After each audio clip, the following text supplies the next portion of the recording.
Assalamualaikum warahmatullahi wabarakatuh. Saya Faizatul Rahmah, NIM E2019-1033. Saya dari Prodi Perbankan Syariah 1. Di sini saya akan menganalisa 3 video. Langsung saja yang pertama, sejarah peradaban Islam. Sejarah peradaban Islam merupakan kemajuan politik atau kekuasaan Islam yang berperan melindungi peradaban Islam, pandangan hidup Islam, terutama dengan hubungannya ibadah-ibadah, penggunaan bahasa, dan kehidupan bermasyarakat. Sejarah peradaban Islam sebagai ilmu. Dari pengertian demikian, kita dapat mengatakan bahwa yang dimaksud sejarah Islam adalah peristiwa-peristiwa atau kejadian-kejadian yang sungguh-sungguh terjadi, yang seluruhnya berkaitan dengan agama Islam. Secara umum, bagi seorang Muslim, sejarah adalah rangkaian suatu peristiwa-peristiwa yang sedikit pun tidak mempengaruhi dasar-dasar Islam. Dalam pembahasan ini, sejarah Islam dilihat dari aspek seberapa besar sejarah peradaban Islam dapat dijadikan sebagai ilmu pengetahuan. Yang pertama, refleksi. Agar umat Islam saat ini dan generasi yang akan datang mampu memahami nilai-nilai penting Islam yang sebenarnya, umat Islam harus menyadari secara mendalam bahwa kita memiliki peradaban besar yang melahirkan banyak ilmu-ilmu pengetahuan. Yang menjadi keprihatinan saat ini bahwa umat Islam hanya memfokuskan diri pada aspek ritual dan melupakan aspek sosial serta intelektual. Oleh karena itu, tugas kita semua bergerak, mengajak, dan menghimpun kembali umat untuk meneruskan peradaban besar yang sudah lama rapuh dan semakin melemah. Yang kedua, tentang pemahaman. Pemahaman terhadap sejarah Islam menuntut kita untuk membangun dan menghidupkan kembali peradaban yang telah lama terlalap tidur, yang akan mengubah pandangan dunia terhadap Islam. Yang kedua adalah peradaban Islam masa pra-Arab. Sebelum Islam datang, kita melihat masyarakat Arab mengalami fase yang dimana fase itu sebuah fase yang tidak memiliki nilai-nilai moral. Karena pada fase itu, kehidupan manusia sangat semrawut, melakukan apa saja yang dikehendakinya, tanpa aturan yang pasti. Pada fase itu, sebelum kedatangan Islam, di Arab dikenal dengan zaman jahiliyah. Pada saat itu, masyarakat Arab memiliki kebiasaan buruk seperti minum minuman keras, berjudi, berzina, dan menyembah berhala.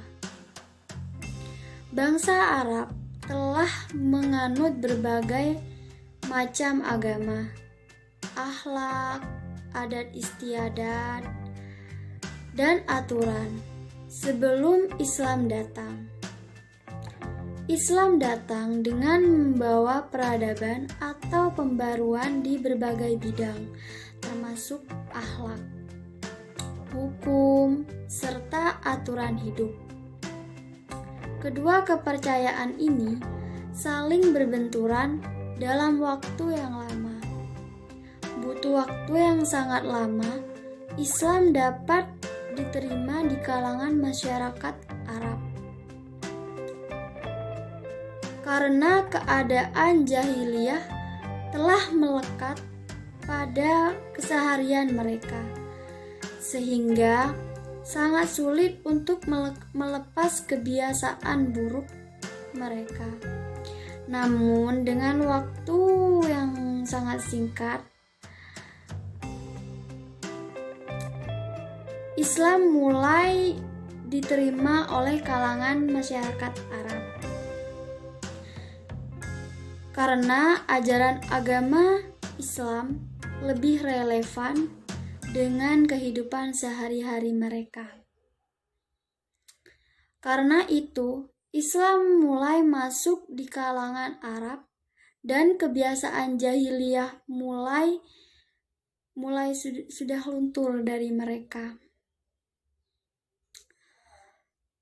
Karena mereka berpikir Islam di kalangan masyarakat Arab bukan berarti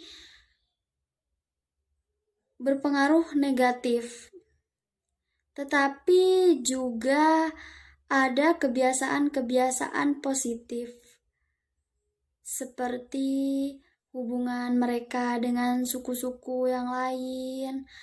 Mereka paham tentang keadaan politik atau tata.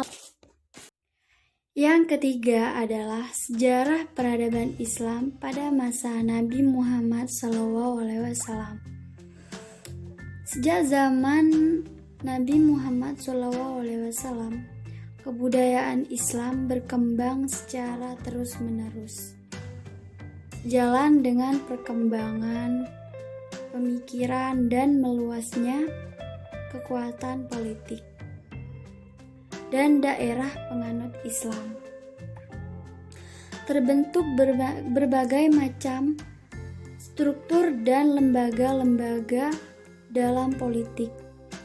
Sejarah peradaban Islam di masa Nabi Muhammad SAW banyak melewati rintangan-rintangan dan penganiayaan di luar batas manusia. Namun demikian, orang Muslim selalu bersabar dan istiqomah di jalannya.